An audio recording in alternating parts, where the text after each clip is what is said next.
What's up, rock stars? Boom! Hey, hey, hey! So today's Catholic saint of the day is Saint Eusebius of Vercelli.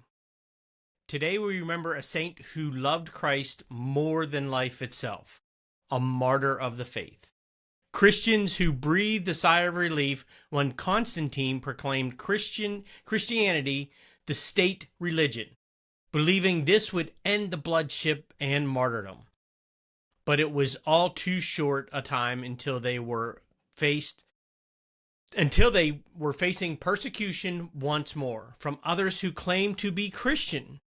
When Christianity became the state religion, many people adopted it for political reasons. Others adopted it without truly understanding it. Under these circumstances, heresy found fertile ground. One of the most powerful heresies was Arianism, which claimed that Jesus was not God, a heresy that never completely died out. Isn't that true?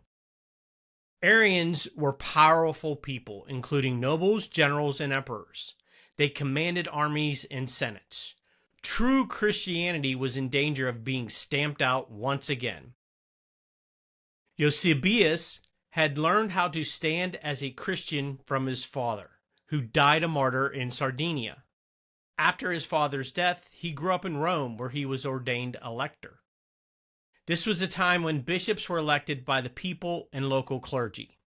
When the people of Vercelli saw how much he served their church, they had no doubt about choosing him as bishop.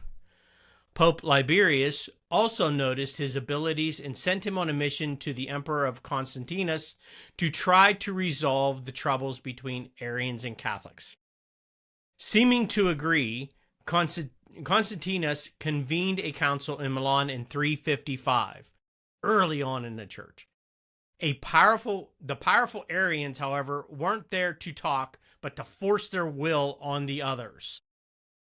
How horrified Eusebius watched as his worst fears were confirmed, and the Arians made his peace council into a condemnation of St. Athanasius, their chief opponent.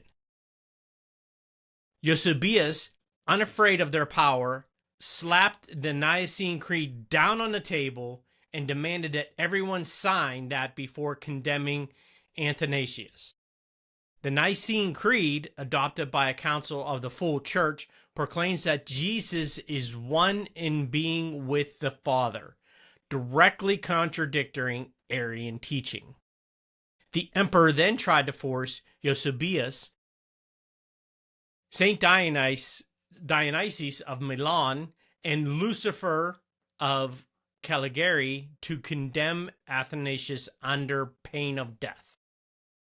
They steadfastly refused to condemn a man who far from being a heretic was supporting the truth. Instead of putting him to death, the emperor exiled them. In exile, Psychopothis in Palestine, Eusebius lived in the only Catholic town. A comfort he had from visits of other saints was destroyed when a local Arian stripped him half naked and dragged him through the streets to a tiny cell. The Arians finally let him go after he spent 4 days without food. You think you had a rough week. But a few weeks later, they were back, breaking into his house, stealing his belongings and food, and imprisoning him once again. Eusebius was exiled with to two other places before Constantinus' successor, Julian, let him and the other exiled bishops return home in 361. The problem was not over, and Eusebius spent his last years working hard to counteract the damage the Arians had done and continued to do.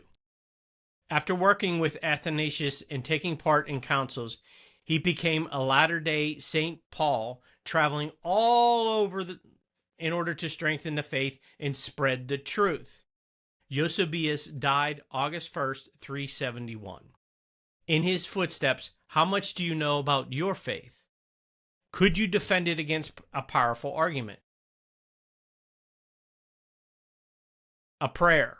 2. Saint Eusebius. Help us to have a desire to learn more about our faith, the wisdom to discern the truth, and the strength to defend it. Saint Eusebius of Vercelli, faithful until death, pray for us. Lot still resonating. This was in the early church. This was in the 360s. And still today very much hits home. And it's just something that I don't think it obviously is never going to go away. And that's why we have to continue to just keep learning as much as we possibly can about our faith and continuing to just wash, rinse, repeat, get through, do the reps of learning our faith. That's why I love teaching faith formation and being a catechist, because it gives me an opportunity to not only share the faith, but also helps me learn as well. So hopefully you got something from this. Have a fantastic week coming up. Come back tomorrow for another Catholic Saint of the Day. And I continue to pray for abundant blessings to continue to fall upon you, your family, and your loved ones. And, as always, share that amazing smile with the world, because it just might make somebody's day.